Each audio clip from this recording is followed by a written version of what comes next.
Hello and welcome back to another episode of Fully Booked, the Hidden Gems author podcast, in which Craig Touch and myself, Roland, chat to some interesting figures and leading lights of this crazy industry we're in of writing and self-publishing. And today I am very excited by the guest we have. We have Terrel from Once Upon a Dance, and she has come here to talk to us about children's books and illustrations and how they mash together, which are like vital ingredients. And I don't think this is a topic we've really spoken about before, so we are very excited to have you, Terrel. How are you doing today? I'm good. Thanks so much for having me.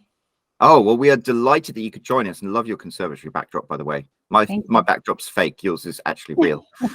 And of course, we wouldn't be here without the man himself, Craig Touch, the owner and founder of Hidden Gems and an author himself. How are you doing today, Craig? Doing really well, thanks, Roland, and welcome, Terrel. And yeah, see, I don't even bother trying with that. You're calling from the void.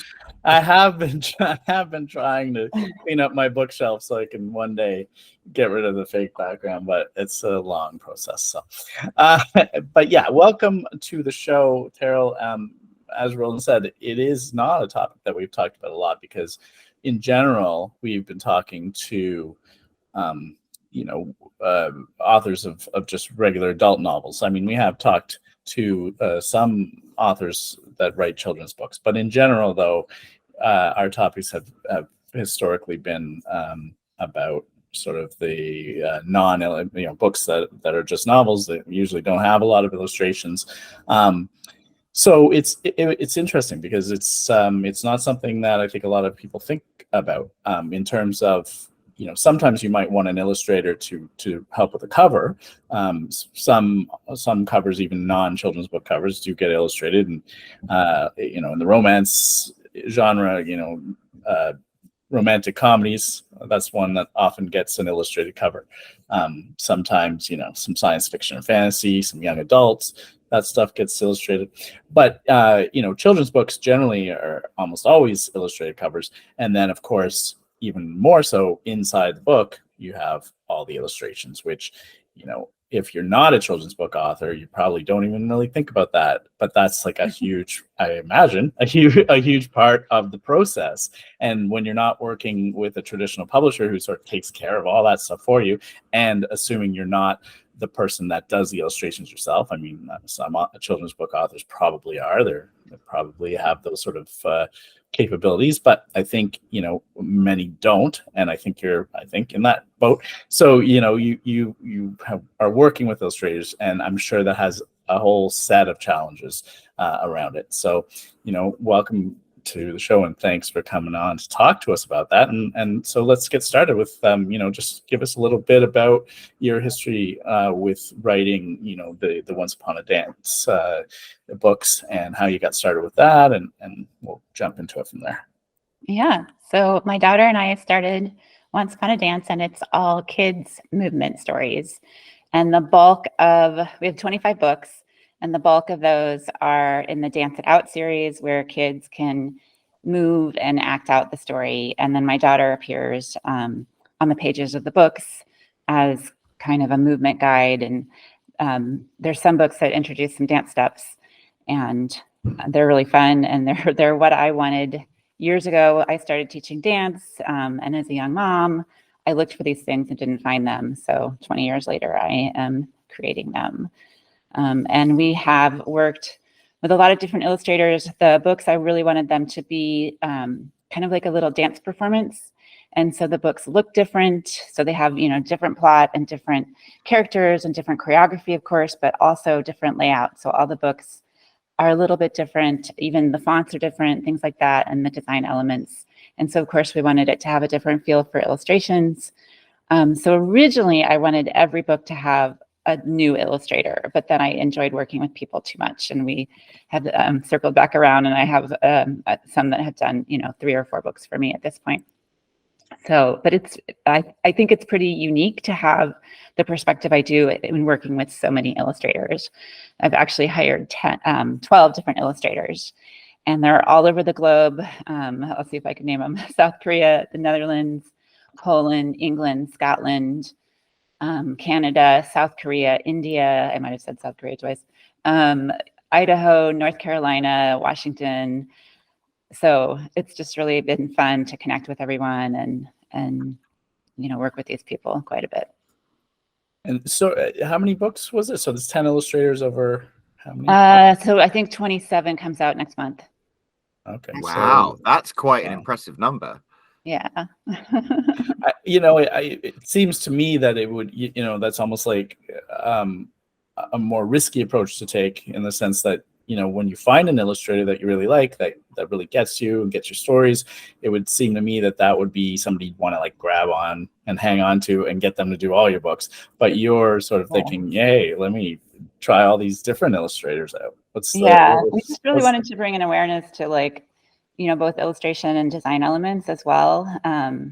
Just something else for the kids to think about, and just kind of have that different flavor, the way that a dance performance would have different sets and costumes and things like that, and backdrops. So yeah, it's kind of different. And I the bulk of the work that I did was during COVID, and I wanted to get them out quickly to kids who were stuck at home. And so I was working faster than illustrators could. And that was one of the driving points as well. So, yeah. That's a good point. So how long does it typically take for an illustrator to do, I guess maybe it's better to say a page, because a book could have who knows how many illustrations in it. So our books usually are between 12 and 17 illustrations, usually 14 is kind of standard. And it has taken any time between 2 months and 11 months. And of course, the 11-month was not as intended. So I imagine things happen. Illustrators are people, and they have things that come up in their lives. And one of the things I was going to talk about is deadlines. And like, you can make them, but don't expect them to have any bearing to reality, because it's good to give people a goal, but I have found that they mean very little. So. But yeah, I'll show you a book real quick, just so you can see. So we have a couple different ones. We have a lot of different ones, of course. And you can definitely, so for those listening, Terrel is just sort of showing some of the covers, and you can go on Amazon and see some of them, but you can definitely see sort of the different style that some of them have. Oh, I love that kangaroo. Yeah, so this was our first. It's got a kangaroo jumping in the sky and my daughter jumping. And then there's the picture on the left side, and then there's story text, and then the suggested movements and things like that. So yeah, just a lot of different feels from all the different authors. And, all the people listening are going to be like, I want to see the kangaroo. I know. Well, come check them out on YouTube. And before I forget, also, I just really have appreciated you guys at Hidden Gems and all the work that you've done to support us authors, inspiring authors, and the information that you put out. And I know you've done some advocacy as well, which we really appreciate. It's a much harder journey than I ever knew of, and you've been great to work with for the reviews and things as well. So just thank you so much. Thank you. No problem. Our pleasure, for sure. Yeah, so like you said, for deadlines, that is definitely going to be a tough thing, I think, for people when, if even just working with a cover designer, sometimes it can take time, and the authors have, you write the book and you take as much time as it takes you to write the book, and then you finish it. And then, it's not so bad. It's not like it used to be with traditional publishers, where it's like typically a year before you're going to get to print, right? Mm-hmm. But you've got to do things like, get a cover, get it edited, maybe get beta readers, maybe get formatted, all the different things that you have to rely on other people to do. So with a cover, with an illustrated sort of book, like a children's book, let's go through the process of where all that happens, because what my guess would be is like you'd want all of the text to be nailed down and edited and locked in before you'd ever send it out to the illustrator, right? You don't want sort of that stuff changing, I imagine, unless the illustrations are pretty abstract. But the more specific they are, the less likely you really want to change those words later, right? Right. Yeah, so it's important to have the text pretty much in place. And I've worked with illustrators that prefer all different kinds of processes, and I've really decided to meet each of them in their preferred way. So I have some that will sketch the whole book and then do illustrations. I have some that want to do one page at a time, with really me telling them exactly like what to do, and not as much context in their head about the story, but like I'm holding all the information and get paid per page. I have another one that really wants the whole layout, like finished book, everything done, photos, print ready before they'll touch it, before they'll even look at it. And then I have another that does one sketch and then a page kind of all together. And then I have like one that will send me multiple sketches and I get to choose. And then I have another one that will, I just give her the book and she's like, I'm going to change the words if you want, and I'm going to deliver you a final book and I hope you like it. And so I have all of these different illustrators working in different ways. And generally it takes 3 to 6 months. Like I said, that there's quite the range. And some of the illustrators that I've contacted, they're really booked out 2 years in advance even. So a lot of people are, really looking forward. And I did make the mistake one time of getting a contract and everything in place. And we had talked about the book and everything. And so it was done. And she's like, yeah, I'm going to start that it was 14 months. And I was like, whoa, what? Like, oh, so this is a really good thing to talk about is when they will be reading your book. So learn from my mistake there. Right. So you I want don't to even know figure what that country out I'm going to be in 14 months. Yeah. So yeah, that was fun. I'll talk about a couple other things just that I've learned from my mistakes. So some things, just as far as contract, just put everything in writing. Some artists like a deposit, some really don't. It's funny. They're like, I don't want to see the money until I've done the work.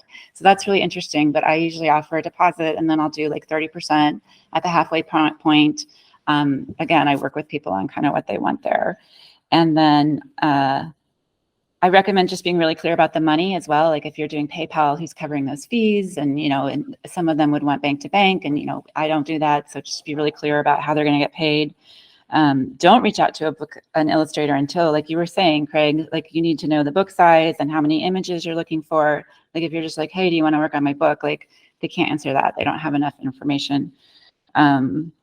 And also for me, the layout, so all my pictures are on the left side, and that makes a difference because they're going to have the action kind of facing in, and so just kind of visually they need to know kind of that kind of thing. And if there's going to be text on the page, they'll need to leave space for that. So you really have to have the design elements and have a sense of what the book will look like. There's a lot more thought behind it than maybe people appreciate. Yeah. And if you want a cover image, you'll need to, pay extra for that. Or if you want to try to duplicate something, maybe they're going to have to go back and usually expand it. A couple other things, the deadline, no one follows that anyway, but what I've learned to do that I have really appreciated is offer an early completion bonus. So there's like a $10 a day, and it, usually like a month out from the deadline, there's a $10 a day kind of situation. That's just a little bit of a motivation. I should try that with my kids when I'm trying to get them to tidy their room. Yeah, works really well. Yeah, work is for hire. You need that for the copyright stuff. And I have now added too that I am not required to publish the book or their images as part of that. I had a couple not work out, and then people were disappointed. So that's just part of my standard contract now, is that I'm not required to publish any images. And then I can also change an image if I want. Especially if I just need a little room on here. I'm actually pretty Photoshop adept, so I can go in and add a little bit, and I like to just put that in there so they know, and I don't have to have another conversation about it. A couple more things process-wise, really quick. Sure. That they're where the illustrator is able to use samples. And revision, a cost for revision and file transfers, and then other deliverables. So if you need anything else, I usually ask for a coloring page, and so anything else that you would need for the book. Okay. I was just wondering, because of what you had said about the cover, and then what you said about a clause saying that you can edit the images that they give you. Would you be able to take one of the images from the book and put it in and create a cover yourself, or even give it to someone else to create a cover from it? Or are you required to, have the author or the illustrator who did that image create the cover for you, even if really you didn't want any big changes to it, you were just going to sort of create a cover from one of the images?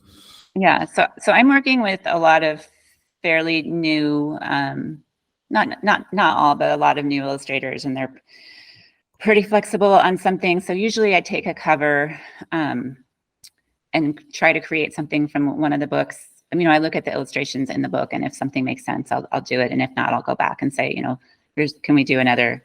And of course I pay them for that, but can you do another image that will better summarize? And here's the draft cover. So I know it just, it depends on your aesthetic and your budget and different things like that. And then usually sometimes we'll go back and expand a cover. I have one that's really great to work with and loves to do like the full page cover wraparound.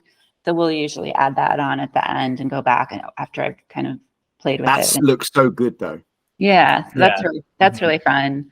It just depends. It's different personalities, and if I know people that they've moved on and they're working on something else, and I'll really make it work on the cover with something we have. So I guess if you are doing a lot of books and cover designers, book so far in advance, I guess it makes sense then to have a whole sort of stable of designers that you're working with, so that when a new book comes up, you just give it to whoever you can get in, slot it in. But I guess if you also know I'm doing my own cover design, so it's a little different in that I'm doing my own mostly book design and stuff. Well, I just mean like for the cover or for the illustrations inside, like itself. I don't know, maybe I said cover, but what I'm thinking of was like, that you have 3 books coming out, and you can then say, okay, this designer's ready to go at this time, and this one you can get going at this time.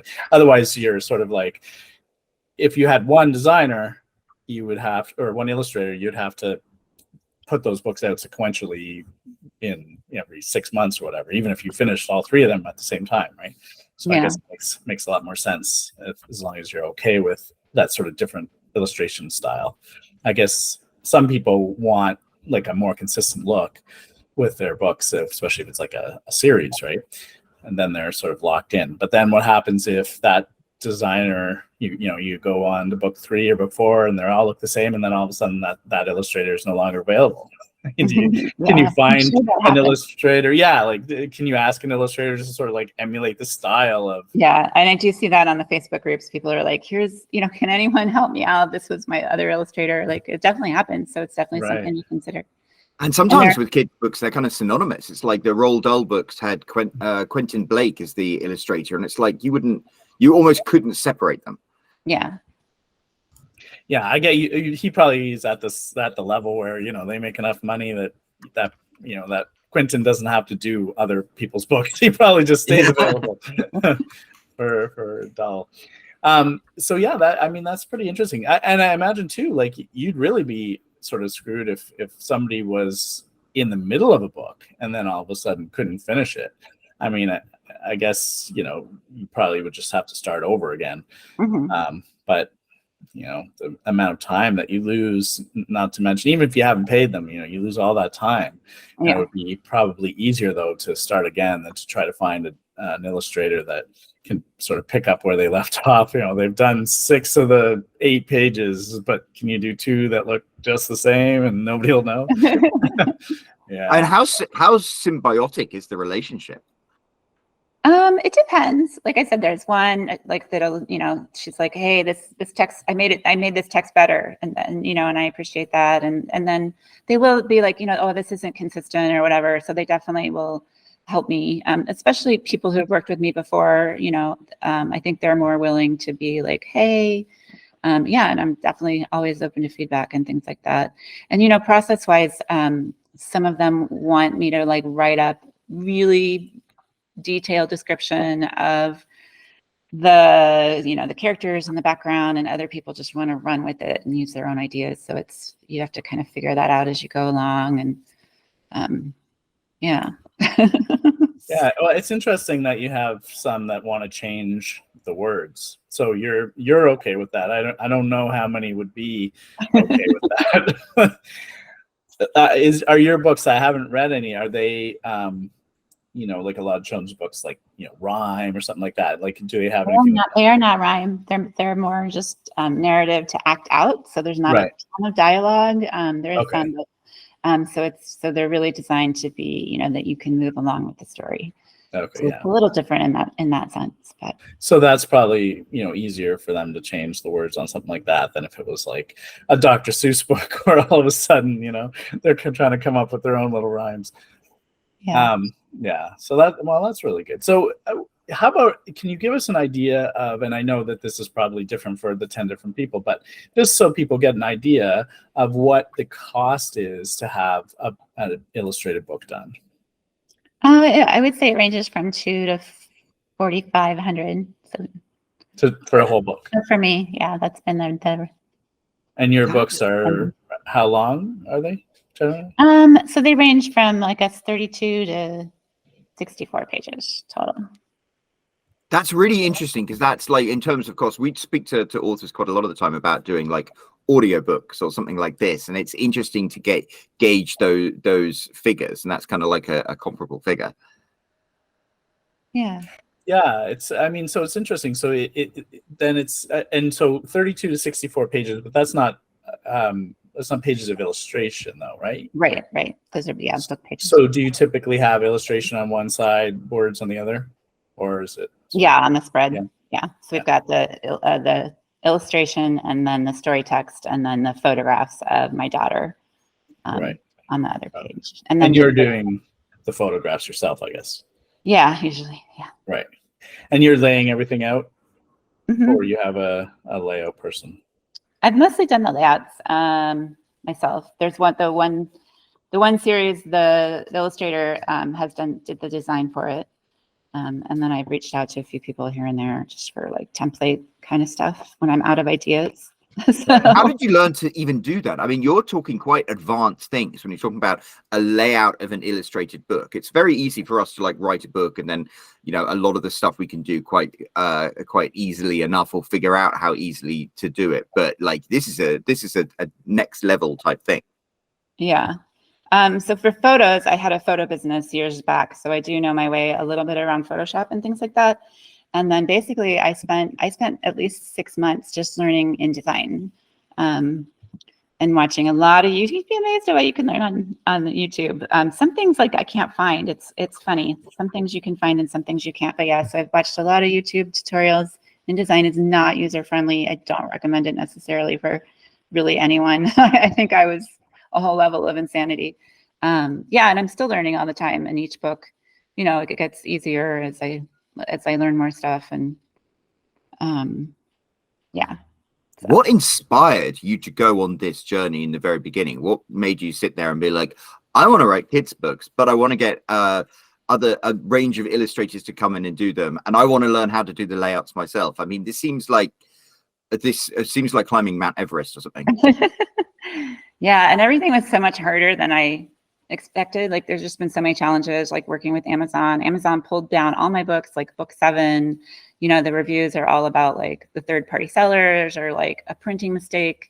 It's just really frustrating, but it was, so I was a dance teacher, and these are all things, these are stories. Most of them are stories that I used in my classes, and I've expanded them and built them out. So these were very well loved by the kids in my classes, and always their favorite part. And I looked for this stuff when I was, years ago. So I'm making what I really wanted, and I did not find.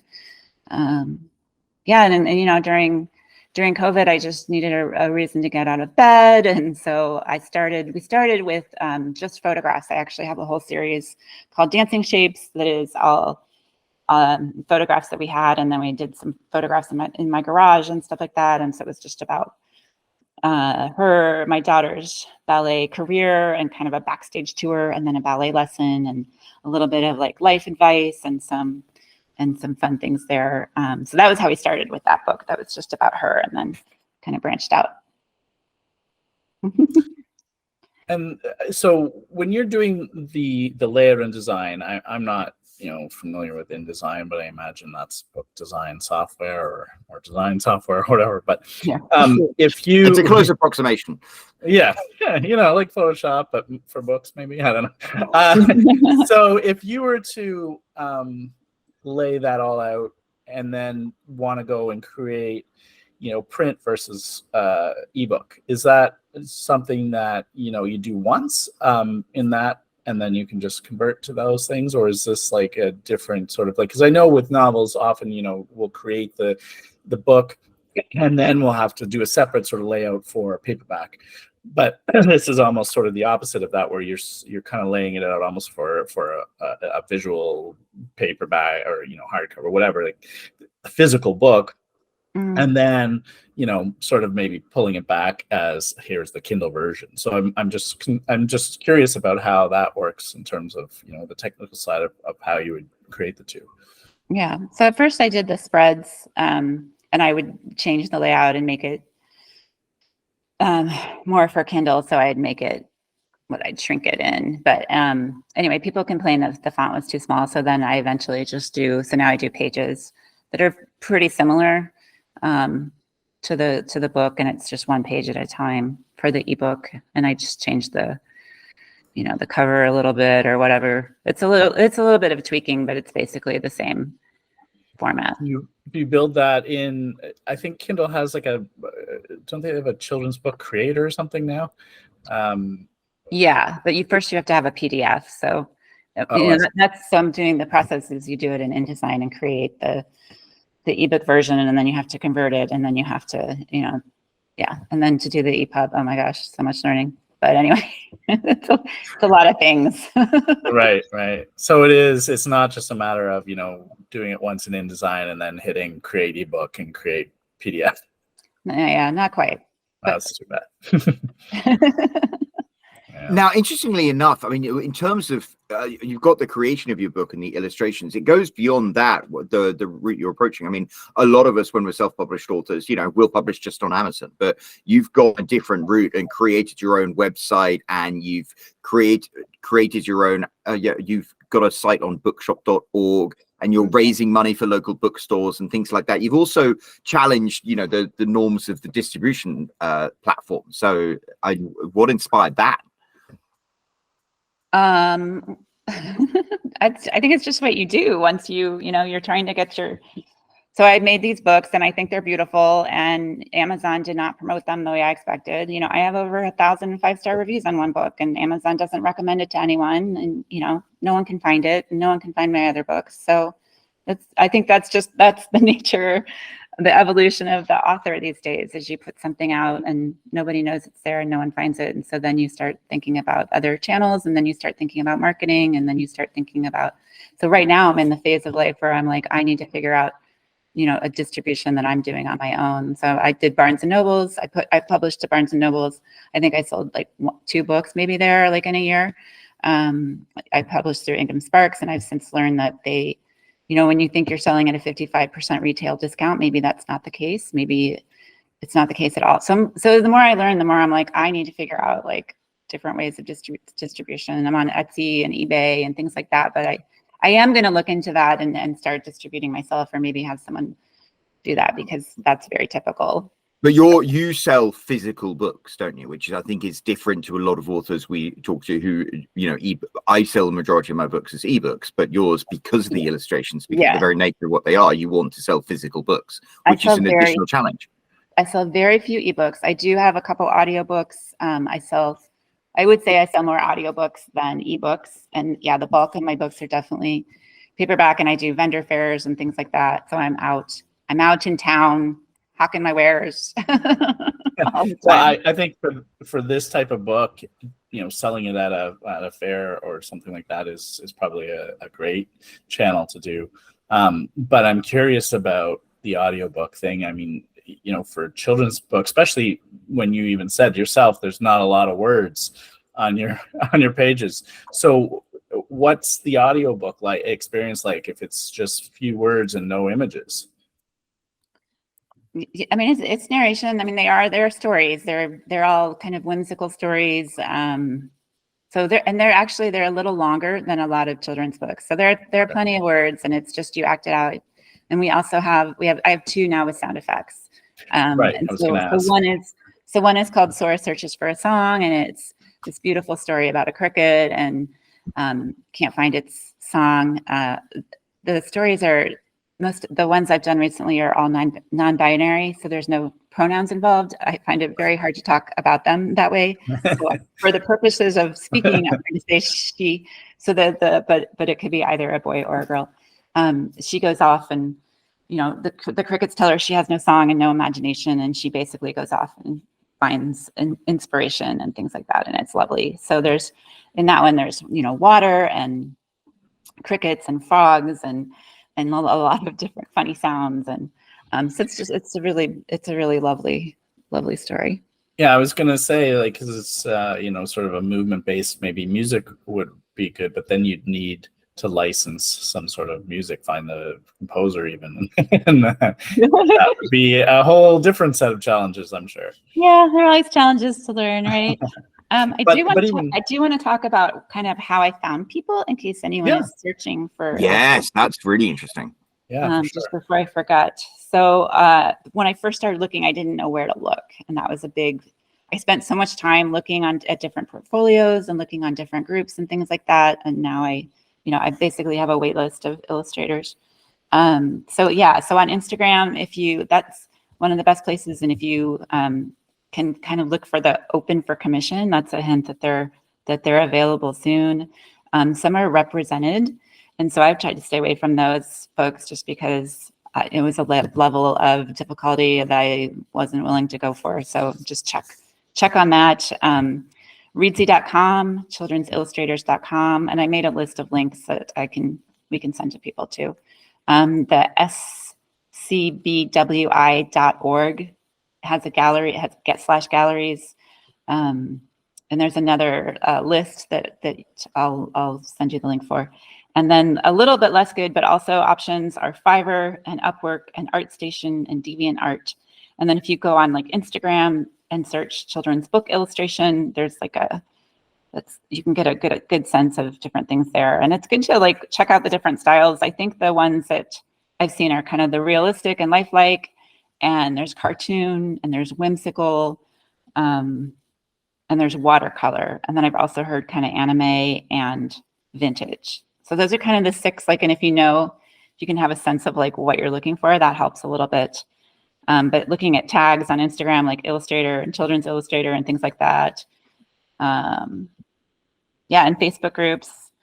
Again, I can give you the link, but there's children's book authors and illustrators, children's book authors, writers, illustrators, all things children's books, Kidlit 411, things like that. So anyway, if you want to like dive in and like really look at portfolios and go crazy. Well, no, that's a great source, because otherwise you're stuck sort of like Googling, you know, children's book illustrators, and then who knows, you know, what kind of stuff you're going to get and what sort of rabbit holes you'll dive down. But having, you know, specific sites that are where they sort of congregate, and I think, you know, Instagram, I didn't even think about that, but that seems like a great place for someone, because it's like built almost to show off your portfolio, without even having to have a website. So that's a great idea. And it's been a while since I've even heard of DeviantArt, but I remember back in the day that was a big one. And so those people, you just send them a message and say, hey, I'm an author looking for an illustrator, and then you just go from there, I guess. Pretty much, yeah. And I do, you know, like I said, you can kind of let them run. I tend to tell them like the favorite color and the character list and what I envision for the characters. If I have something in my brain that I want, you know, that I want them, or you might also just want them to run with it. But usually I have a little bit of something in my brain that I want reflected, and the different elements. And I also tell them, like, you know, that I appreciate humor in the picture. So if there's any like hidden picture, any like background, like action that, you know, the kids will be like, hey, that's funny, or whatever, like that's always a plus for me. And also like the consistent, when I go through, like, even if I'm not telling them what I want, I'll go through on each page and say, you know, whatever needs to be consistent throughout the book. So if they're looking at this page and there's something over here that they need to think about, you know, later on in the book, I'll mention that. So an example was the book that an illustrator is working on right now. It's about a zombie, and at the end, the zombie runs into the girl's room and steals one of her posters off the wall, and it's, you know, it's kind of funny thing that happens, and also room for a sequel later maybe. But, you know, something like that poster needs to be on the wall in the room, like, as we open the book. So that kind of like consistent thread. It's really important, I think, that the author think about that, because the illustrators aren't always tapped into everything. Sometimes they are, but a lot of times they're not. Well, especially if you're not giving them the full book. You were talking earlier about some illustrators want, just to be told what to do on each page. Exactly. So you need to be the one to say, hey, there has to be this poster on the wall in every room or in every page until he takes it off, and then it shouldn't be there. Yeah. Maybe there's a piece of tape stuck still or something. Exactly. Right. Yeah. No, that's interesting. And you said about about telling them about a favorite color. Is that like in terms of the color scheme, like you want this to be purplish? We're all purple, so I'm like, our favorite color is purple. Like, Mine too. It's the best color. I agree. Royalty. It's always been my favorite. So is that's the common in all the books? It's sort of a purple hue, or is it just sometimes? No, I mean it's more for their information. It's not like I'm like, there's not enough purple in this book, we need to go back or anything. Like, if you're thinking about like color schemes, I can imagine you being like a color diva at the end. You're like, no, there is not enough purple. I want 3 different shades. Yeah, redo this page completely with. Yeah, that would be funny.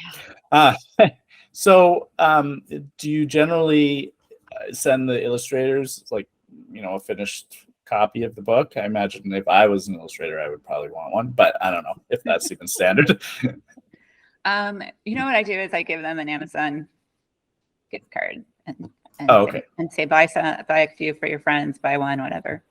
So that's typically what I have done. That's cool. That's nice. And that way they don't have to necessarily buy it, but so it's like a tip. I mean, as unfortunately we're almost running out of time, but there's a very important question I want to ask, which is one of those questions that it's always almost insensitive to ask writers. But how you have written a number of these books, like a considerable number, so I presume you're doing well enough with them to justify continue writing them and stuff like that. So what's your experience been selling them, distributing them, getting them into hands of the readers? I mean, you said you had over 1,000 reviews on Amazon, which is pretty. I think a lot of self-published authors will think that's pretty impressive. Mm-hmm. So we haven't, it's not like I'm making money on the books. And I do tell authors, because I have a lot of people now coming and asking for advice and saying, I'm thinking about doing this. For A, how do I do it? And B, should I do it? And I always say, don't do it if you want to make money. Like that's my thing a little bit. If you need a revenue and an income from this, like, it is so much harder than I ever expected to make money. Like easier to make the books and create the books than maybe I thought originally, that that you can do it all from your home and that you can reach out to these illustrators. Like it's kind of a miracle, right? I can create this book and send it to editors, and now I've found editors that I enjoy working with, and find an illustrator. And I do tend to match. So as I'm making a story, like I'm definitely, I'm matching the story and the words and the messages and the pictures with the illustrator and the style. So I'm in some different styles as well. And so that I can reach out to these random strangers like across the globe and like hire them and like get it all in and like design it and upload it. Like it's kind of a miracle to me that I can do that. But like I said, it's just much more frustrating than I thought it would be to get the word out. So no, I do not make money. I'm in a situation where I can have a little bit of play there. And we also are donating our royalties to different charity and nonprofit partners. So that's kind of that's wonderful. I don't think it should always be about money. I mean, obviously it is nice because I personally am deeply passionate about paying my mortgage, but I think, you're creating something that's leaving a legacy. I mean, these are beautiful books and they've clearly impacted people's lives, and you're making money for charity. So I think that's fair to say, if your books are, as my mother would say, keeping their nose clean, as in like paying for themselves for you to be able to do that, that's an amazing thing all by itself. Yeah. Oh, I'm in a little bit investing for the future too, as far as getting them out there and spreading the word and hoping that they take off. And I'm pounding the pavement everywhere I go. I go to bookstores and I get so many rejections and I cry all the time. And but Reminds me of when I was single as a teenager. I always say I'm 2 steps forward and no steps back usually, unless Amazon does something weird. But yeah, I love, because before I was in the dance world, and you put so much time in and you create these dances and then you perform them and they're gone. And I love that I can spend a week editing these photos, but they exist, they persist. Yeah. I'm using them, they're in a book, and that book persists. And that these books, they're a passion project, and I adore them, and I think they're fantastic. I would have loved them as a child. They would have been in tatters. I would have memorized them. So I hope that they persist as well, and they can. They're there and they exist. The file's not going away. So that's a really fun part of being an author. Have you ever tried to sell them sort of at children's dance studios? Set up a little stand and Yeah, that's the thing too. I think we're in maybe, I don't know, say 10 dancewear stores now, and as I build those relationships and we get them, the funnel is open, and so I'm just. And does that sell? Do they sell through those channels well, or seems like that's the market? We're just starting, so okay, yeah. But I mean, I hope so. I think it should work well. It's kind of a win-win situation, because they're selling so we're selling hardbacks, so they sell them at a little discount, and they keep half the profit, and I get advertising out of it. So it's it's win-win-win. And have you ever tried to sell it? I know that to me this sounds like kind of like crazy, but we had like I'm pretty sure we had it on one of these episodes that somebody had mentioned this way back at the early stages, where somebody said they took their book to a local Costco and said, hey, can you sell this here? And they said, sure. And then they sold out of them. And they were working with a publisher.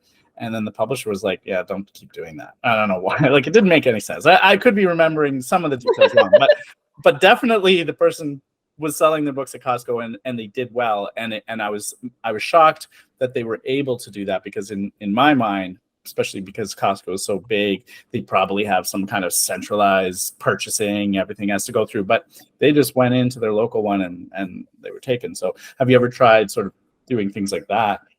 Yeah, I mean, I'm trying stuff all the time. Yeah. And I have a really, really long to-do list of things I want to do. Yeah, I'll do, so yeah. That's awesome. Yeah. No, I think it's great that you're selling it on all these different channels. Like you said, Amazon's never doing anybody any favors unless they have probably some sort of relationship with the publisher or whatever, right? So it's all running on the algorithms, and if your book's not brand new, they're usually not pushing it too hard at all.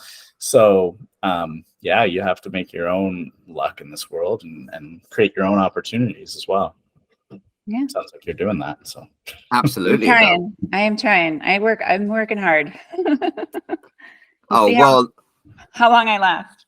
Well, hopefully a lot of people have found inspiration from what we've spoken about. I mean, it's something slightly different to what we normally talk about. We normally talk about like novels in particular. So I think this has been a really fascinating conversation. Now, unfortunately, we're actually approaching the top of the hour, so we're going to have to wrap things up. Craig, do you have any final questions? No, I mean, I think like you said, it's a fascinating discussion, and to hear about this, which is very different than what we normally talk about. And Terrel's given us some really good advice for anybody looking to do this. Not just don't do it for the money. I mean, that's good advice for a lot of authors. Unfortunately, these days, a lot of the times we're doing it as passion projects, and maybe you lightning strikes and the right people find it, and the right people influencers talk about it or whatever, and then all of a sudden you're a big hit. But these days the competition is so fierce that sometimes it's almost like a crapshoot to see whether or not you can really like get as big as Roald Dahl or whatever. But you're doing the right things, I think, and it sounds like you're having fun doing it, which is just as important, I think, for especially if you don't have to have the money from it, then this is what you should be doing, it sounds like to me. So thanks a lot for coming on and talking to us about it. Yeah, thanks so much. And where can people find your books? That's what I want to know. Yeah. So first, let me give you the link for some of the illustration notes that I've put together. It's onceuponadance.com/illustrate. And I'm at onceuponadance.com or at dancestories.com. And you can find me on Instagram every day. You could just search Once Upon a Dance, or it's once_upon a dance. And I'm pretty much everywhere: Facebook, Alignable, BookBub, LinkedIn, Etsy, Pinterest, just, yeah, any place really. I'm probably there. Well, that is wonderful. Hopefully people will go and check you out. Well, thank you so much, Terrel, for joining us. I think this has been a really fascinating discussion, and I think there's been so much value there. So if you have appreciated what Terrel had to say, make sure to go down, whether you're listening on the podcast or watching on a video, there'll be a link so you can follow the link that she just mentioned and find out her books, and leave a comment while you're down there. Let everybody know that you found this this podcast valuable. While you're down there, also hit the subscribe button, and make sure you hit that bell notification so you are appraised of every new episode as soon as it goes live. Thank you once again so much for joining us, Sarah. We really appreciated it. Thank you so much for having me. I really appreciate it too. And we'll be back next week with another episode of Fully Booked. Stay tuned.